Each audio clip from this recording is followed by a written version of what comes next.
Hi dear friends, आप सभी का स्वागत है स्टडी विथ राहुल 247 चैनल पर। जैसा कि आप सभी ने अपना प्यार दिखाया, सब्सक्राइब भी किया और इंतज़ार में है कि राहुल सर कब अपना वीडियो डालेंगे मैथ्स का और रीजनिंग का, साइंस का। तो फिर से एक बार बीपीएससी टीआरडी 2 में पूछे गए गणित के प्रश्नों का हम लोग सॉल्यूशन देखेंगे। मेथड से पहले सीखेंगे, उसके बाद ट्रिक से भी आगे जब क्लास करूँगा तो सिखा दूँगा। ये पीआरटी मिडिल स्कूल यानी 6 to 8 और आपका टीजीटी के लिए महत्वपूर्ण होगा। इसके पहले मैं टीआरडी 3 में पूछे गए प्रश्नों का हल कराया, उसका वीडियो इसके डिस्क्रिप्शन बॉक्स में दे दिया हूँ। चलिए शुरुआत किया जाए। ये 10 प्रश्न हैं और 10 के 10 हम लोग बनाएंगे बिल्कुल मेथड से और काफ़ी फास्ट, बिल्कुल समझाते हुए और समझते हुए।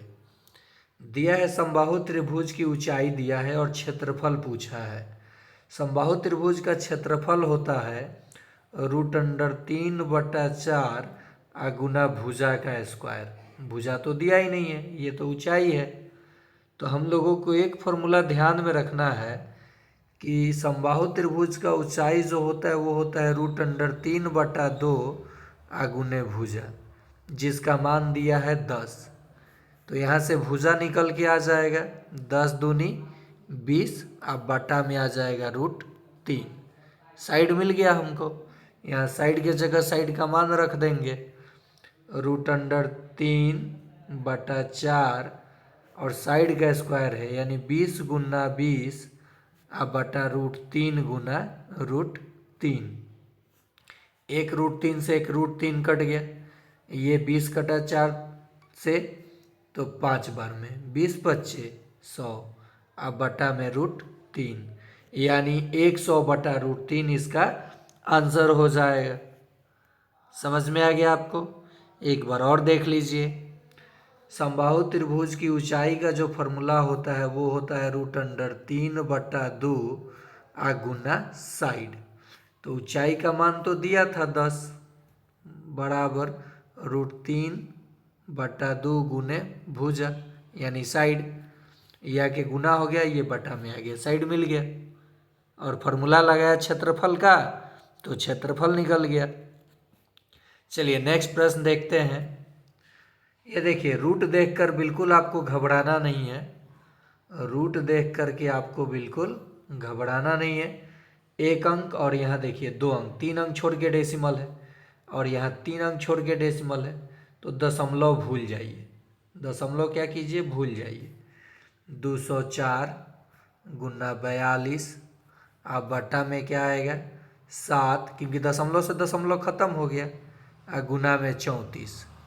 34 के पहरा 6 बार जब आप पढ़िएगा तो 204 आएगा और 7 6 42, यहाँ 6 क्या हो जाएगा, 6 2 बार है रूट में, 1 बाहर निकल जाएगा। आंसर क्या हो जाएगा 6।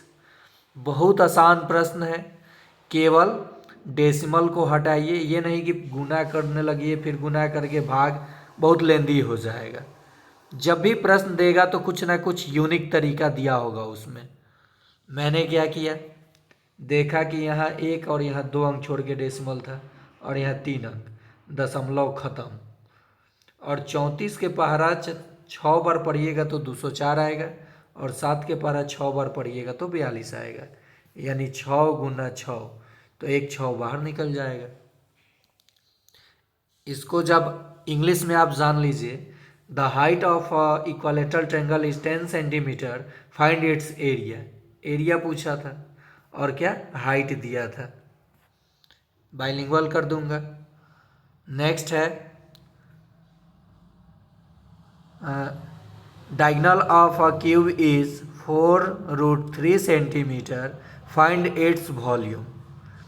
एक घन का आयतन कितना होगा जिसका विकर्ण 4√3 सेंटीमीटर है। तो घन का विकर्ण जो होता है, इसका फॉर्मूला होता है √3 गुना भुजा यानी साइड, जिसका मान दिया है 4√3। √3 गुना में है, उधर जाके भाग, यानी √3 से √3 कट गया, भुजा मिल गया। साइड आपको कितना मिल गया 4 सेंटीमीटर। अब क्या पूछा है? आयतन पूछा है। घन का आयतन सबको पता है, होता है भुजा का क्यू, भुजा का क्यू। तो 4 सेंटीमीटर का क्यू कितना हो जाएगा? 4 × 4 × 4 यानी 64 सेंटीमीटर क्यू। क्या हो जाएगा? 64 सेंटीमीटर क्यू। देखिए फिर से समझ लीजिए, घन का विकर्ण जो होता है वो होता है √3 इंटू साइड, जिसका वैल्यू दिया था 4√3। 3 कैंसिल हो गया, √3 से √3, साइड कितना आ गया? 4। और इसका आयतन जो होता है साइड का क्यू होता है, तो क्यू कर लीजिए, 64 आ गया आंसर। कहीं आपको समय नहीं लगेगा अगर आप एक बार मेथड समझ गए तब। एक फल विक्रेता के पास कुछ सेब थे, वह 40% सेब बेचता है और उसके पास अभी भी 420 सेब है। मूलतः उसके पास सेब कितने थे?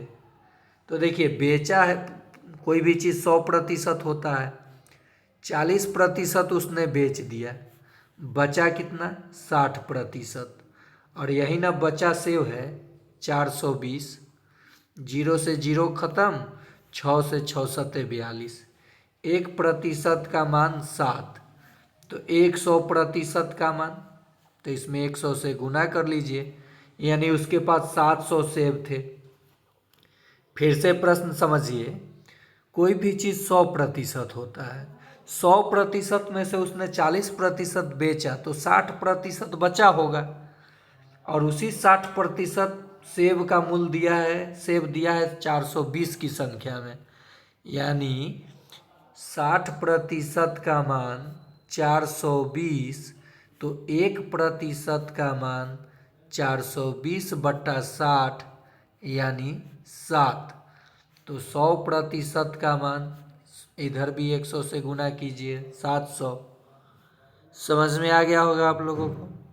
चलिए, जितने आप लोग सब्सक्राइब करेंगे, शेयर करेंगे, मैं उतना मैथ का कॉन्सेप्ट, देखिए ये द्विघात समीकरण है, ये प्रतिशत से प्रश्न था, मेंसुरेशन से सबसे ज़्यादा प्रश्न आता है, ये मेंसुरेशन से था, ये भी ये तो डेसिमल से था।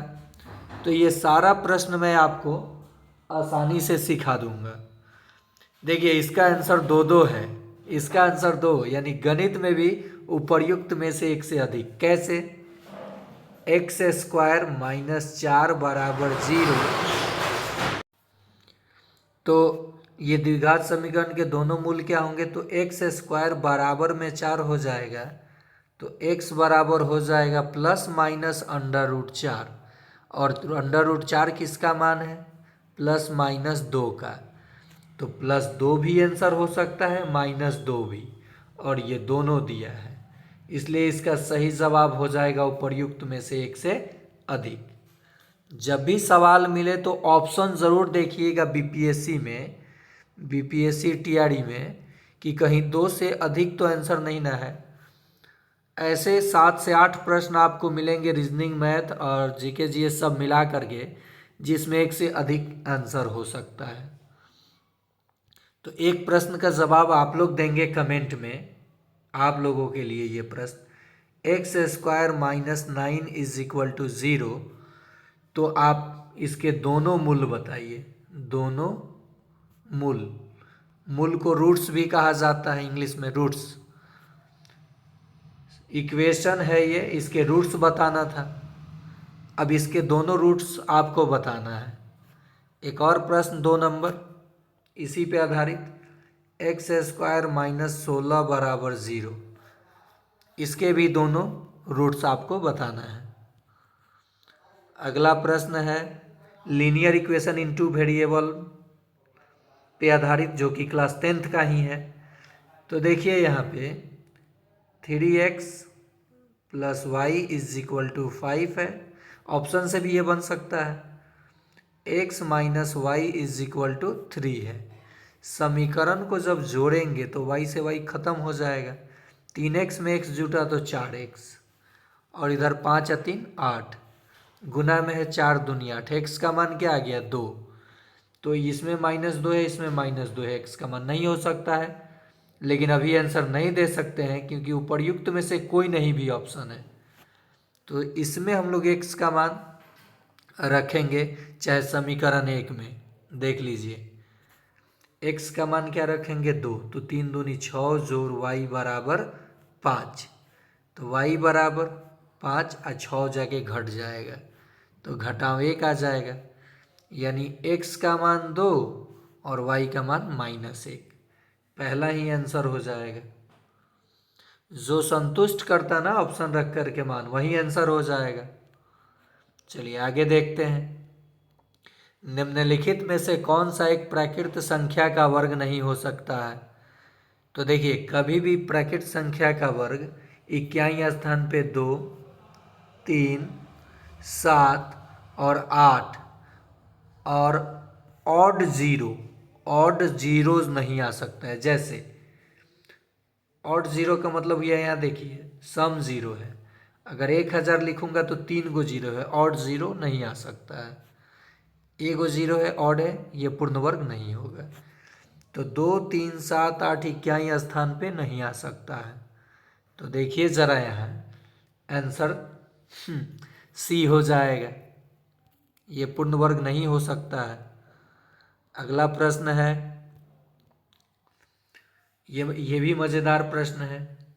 कह रहा है कि y का x% x/100 कितना है 100 है, और z का y% कितना है 200 है।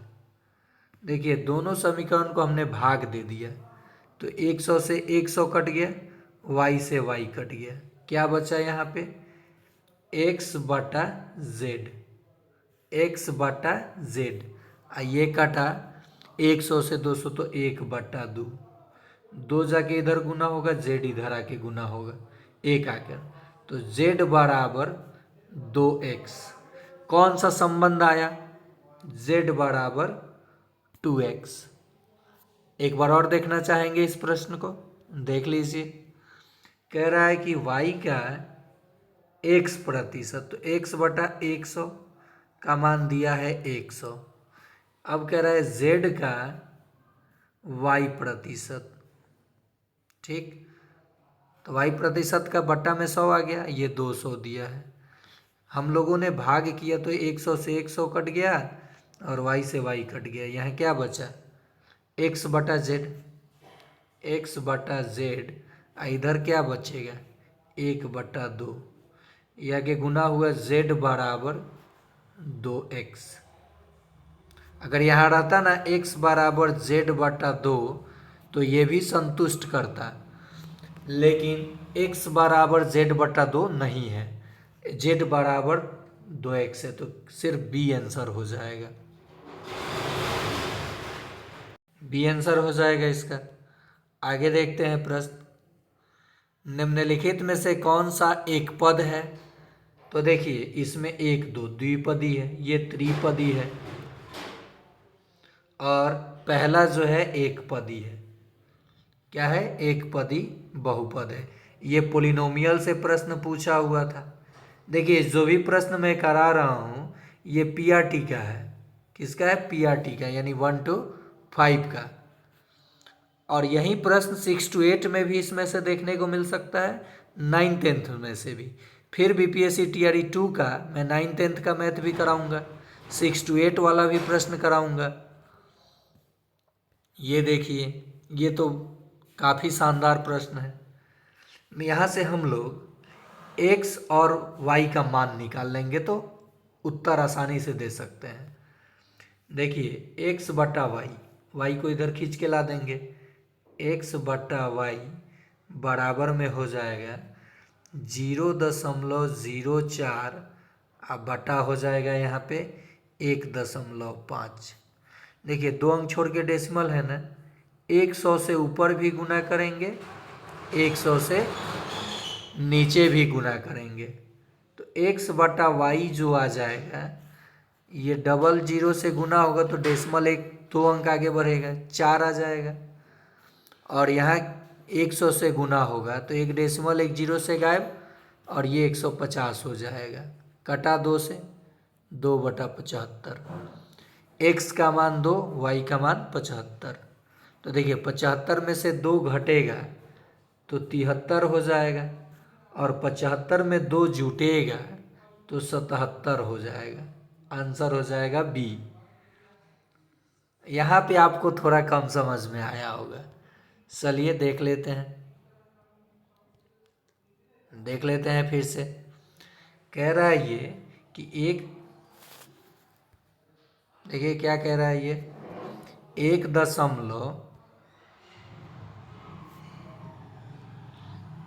1.5x बराबर 0.04y है। तो मैं दोनों तरफ जब 100 से गुना करूँगा तो ये हो जाएगा 150x, ये हो जाएगा 4y। तो x बटा y, यहाँ देखिए x इधर ही रहने देता हूँ, अब बटा में y लाया तो 4 इधर रहेगा, 150 इधर चला आया, 2 से कट गया, 2 से कटा, 2 दूनी 4 और ये 75। x का भी मान मिल गया, y का भी मान। y 75 है, x 2 है। 75 में से 2 घटेगा 73 और 75 में 2 जुटेगा 77। आंसर हो गया। गुना कैसे किया मैंने ये समझना है आपको। गुना किया 100 से, तो देखिए डेसिमल हटा तो 10 होगा, 1 0 से 1 0 कटा, 15 दहा के 150, 150x। तो ये आखिरी प्रश्न था। ये बीपीएससी टीआरई 2 में 1 to 5 में जो गणित पूछा गया था उसका सॉल्यूशन मैं कराया आपको। देखिए कितना समय लगा, 16 मिनट में आपने 10 प्रश्न कर लिया। समझाने में ये समय लगा, नहीं तो बहुत जल्द आंसर आता है। और आप सभी का मैं देख रहा हूँ कि बीपीएससी टीआरई 4 को लेकर के प्यार मिल रहा है, आप सब्सक्राइब भी कर रहे हैं चैनल। तो अगर ऐसे ही रहा तो मैं क्लास 9th और 10th का टॉपिक वाइज जो महत्वपूर्ण टॉपिक है और बीपीएससी टीआरई में पूछा जा रहा है प्रश्न, कहाँ से पूछा जा रहा है, किस प्राइवेट बुक से पूछा जा रहा है, वो सारे का सीरीज में ऑब्जेक्टिव टाइप करा दूंगा, मेथड भी और ट्रिक भी। ठीक है, ज़्यादा मेंसुरेशन, ट्रिगोमेट्री और अलजेब्रा से प्रश्न लिया जा रहा है, मैं वो टोटल इतना अच्छे से करा दूंगा कि आपका कहीं भी प्रश्न फंसेगा नहीं। आज के लिए इतना ही, फिर मिलते हैं अगले पार्ट में 6 to 8 और 9 10th का बीपीएससी टीआरई 2 में पूछे गए गणित के प्रश्नों के सॉल्यूशन के साथ।